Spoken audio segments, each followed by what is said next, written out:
Hello everyone. आज हमने जो है डिटरमिनेंट का लेक्चर 7 किया, जिसमें हमने पढ़ा सर्कुलेंट डिटरमिनेंट। इसमें क्या होता है कि जैसे कि डिटरमिनेंट में 3 गो एलिमेंट फिक्स होते हैं और वो जो है साइकिल में चलते हैं। जैसे कि यहाँ देखिए ए बी सी लिखा हुआ है।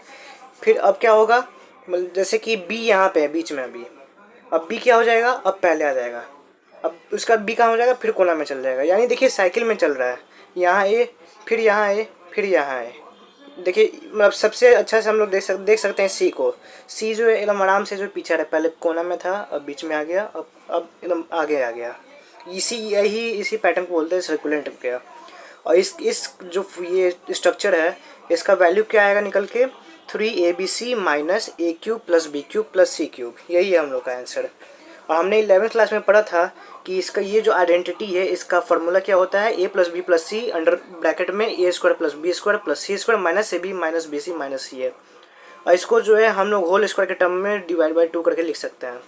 और एक और चीज़ देखा कि अगर ये टर्म जो है अगर 0 के बराबर हो जाए तो क्या होगा, ए प्लस बी प्लस सी जो है या तो 0 के बराबर होगा या तो ए बराबर बी बराबर सी होगा। हमने ये देखा था। जैसे कि क्वेश्चन देखिए, पहले -17 यहाँ था, फिर यहाँ आ गया, फिर यहाँ आ गया, यानी ये सर्कुलेंट है।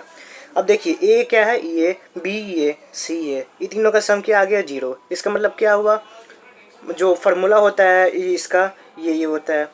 वो जब एक टर्म 0 हो गया तो ओवरऑल तो 0 ही ना हो जाएगा, तो हम लोग का आंसर 0 हो गया। देखिए एगो 11th का कॉन्सेप्ट है कॉम्प्लेक्स नंबर का, कि अगर एक्स क्यूब बराबर 1 है और 1 को यहाँ भेजेंगे तो एक्स क्यूब माइनस 1 के पावर क्यूब हो जाएगा, और उसका खोल देंगे तो ये 0 के बराबर हो जाएगा, और उसका होल मतलब उसका रूट्स क्या हो गया, क्या हो जाएगा, एगो 1 हो जाएगा, एगो ओमेगा हो जाएगा, एगो ओमेगा स्क्वायर हो जाएगा। ये रोटेशन वाला ओमेगा नहीं है, मैथ्स वाला ओमेगा है। ये ओमेगा कहाँ है, इसी का वैल्यू है ओमेगा और ओमेगा स्क्वायर का।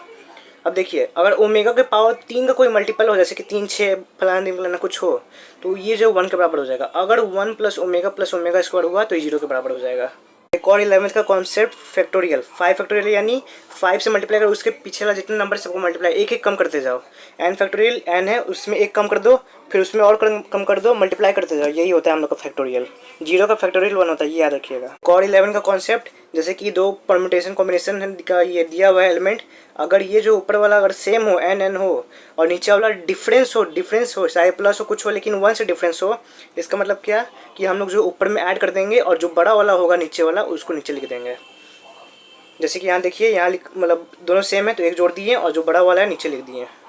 सीक्वेंस सीरीज का 11 का कॉन्सेप्ट, अगर 1 2 3 4 ऐसे सम में हो तो n ये होगा, अगर स्क्वायर करके सम में हो तो ये होगा, और क्यूब करके सम में हो तो ये होगा।